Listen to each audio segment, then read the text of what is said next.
know, so it's always just it's me talking to me and to hold myself accountable. Okay. Yeah, for sure. You've had some hours now to sort of digest it, and obviously it's a swirl everywhere around the league. Disappointed, angry? Are you over it already and not getting your former teammate back? Well, definitely disappointed. I can't sit here and say I'm not disappointed on not being able to land such a talent, but someone that I had great chemistry with, and know I got great chemistry with on the floor, that can help you win, you know, championships. In my mind, in my eyes. But my focus is shifted now.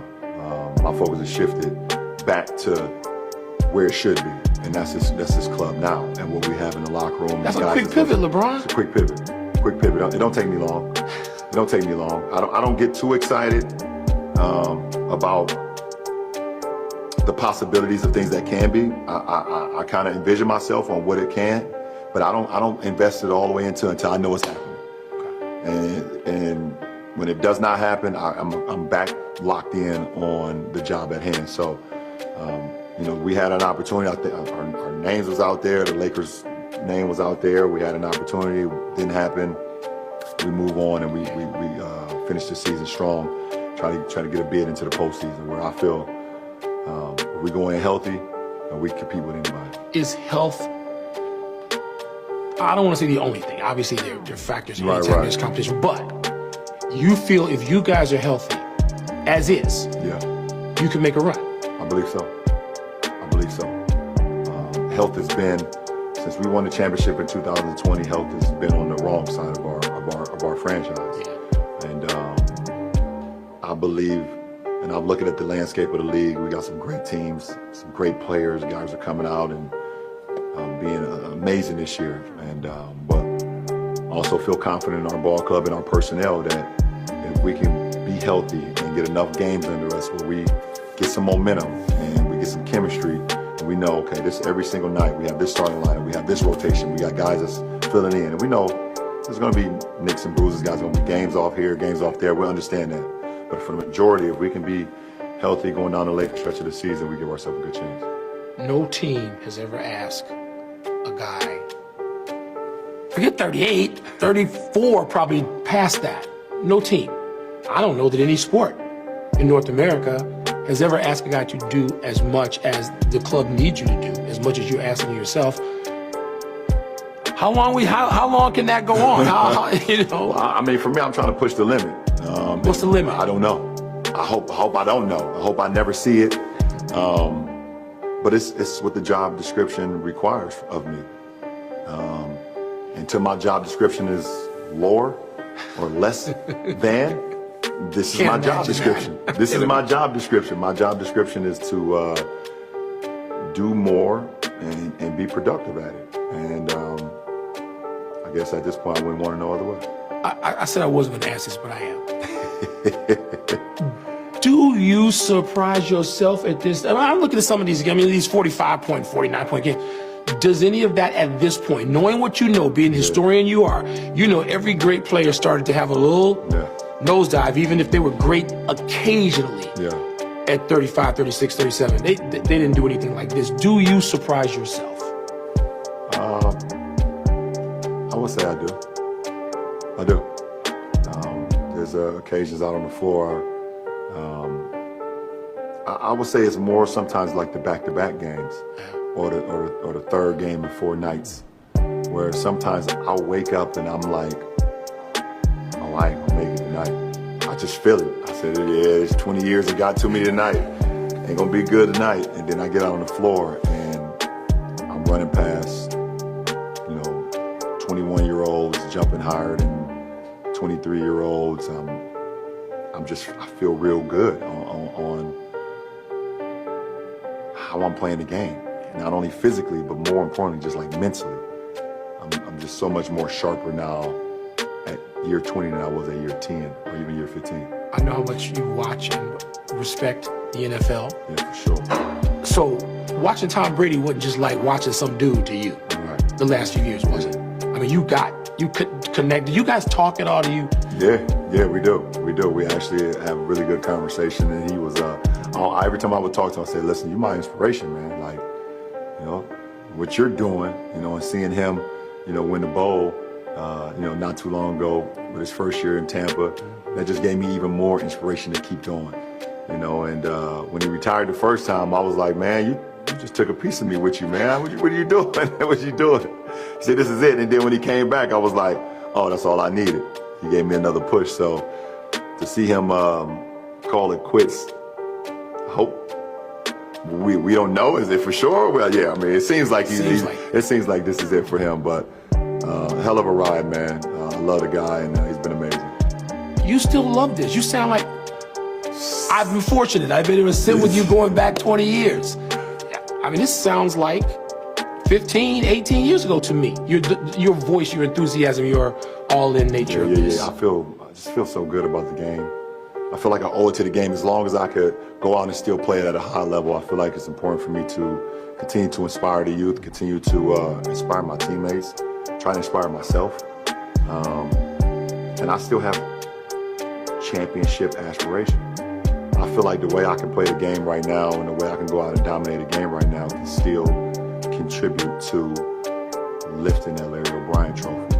And I think this is what we're in the business of doing.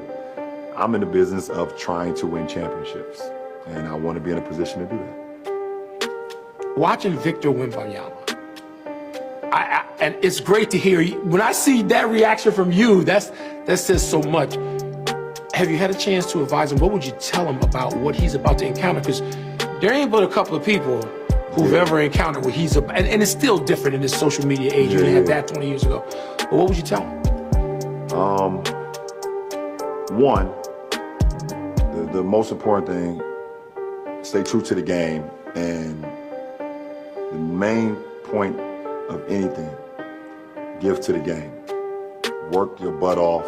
Try to be better than you were yesterday, every single day. Commit to the game. I believe I always talk about like the game gods. And if you disrespect the game gods, then karma is a mug. And that's one thing for me. I always tell myself, I'm going to commit to the game. I'm going to train. I'm going to prepare myself physically, mentally, spiritually to give to the game if you want to be great. The second thing is, don't forget to have fun, because this becomes a business. It becomes a business right away, and he's going through it right now, and it's going to get even, I don't say worse, but it gets even more demanding on you on the business side. But at the end of the day, just have fun, man. It's a very, very small number of people who get the opportunity to do what we do and inspire people all over the world. And for him, his talent. He seems very humble from the interviews I've seen him do. He seems very caring and loving and things of that nature. No matter if you have a bad day, no matter if you have a great day, always stay even keel. Stay even keel and just continue to work. I think it'll all work out for you. Remember when Ralph Sampson was the cutting edge at 7'4"? Yeah, man. From when you were a young guy and you got to watch that. Now to see him, to see Victor at that, I mean, it's amazing what a body can now do. Yeah, for sure. And it's the inspiration that these kids are getting from the older generation that they're watching. He's growing up now watching KD and seeing Steph and seeing Giannis and seeing, Ja and all these guys. And instead of him saying, okay, I just don't want, because I'm 7'3" or 7'4", I don't want to just sit in the post. Now I want to get out and work on my handles, 3 days a week. And then the other 3 days, I want to work all on shooting, and I want to work on building my body. So you have the ability to see more, and people are not putting a cap on what you can become. I think that's pretty cool. Last thing, going back to the record, we'll wrap up that way. If you could pick away a shot, a spot, I know you can't pick a defender because you got certain opponents, but if you could, I know you've probably imagined it a million times now lately anyway. What does it look like when you put it through the basket to pass Kareem? I've went through quite a few scenarios. I know what I don't want it to be. What? A free throw. I used to play, when I was a kid, we used to play 21 and 33. And the worst thing ever is when you fight all day and then one of your guys win the game on a free throw. It was like, no, check it up. Like, I don't want to do it on a free throw. So hopefully I can get a nice layup or my signature dunk in transition or a fadeaway, you know. I don't know, but a free throw feel like it's cheating the process a little bit. If I remember correctly, was the first basket a layup?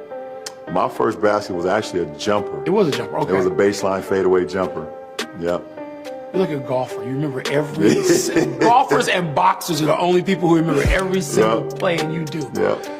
Anything you want to add? Anything people should hear from you as they're consumed by this? Yeah. You know, I appreciate, you know, just all my fans and everybody that's been along this journey with me for 20 years. Like, I would be lying if I say I was sitting here across from you 20 years from now or 20 years ago, but like I would be sitting here 20 years later talking about the scoring record. I knew when I got drafted as an 18-year-old kid that I could play the game of basketball and play it at a high level even against grown men. One thing I didn't know is that the success I would have. I prayed on the success. I worked my tail off for the success, but had no idea the success I had, and it's just been a very humbling and gratifying, you know, journey. And I hope people have enjoyed it with me. It's great to have a front row seat. Yeah, I appreciate it. Appreciate you. Thank you. Come on, man. Thanks for the time. Yes, sir.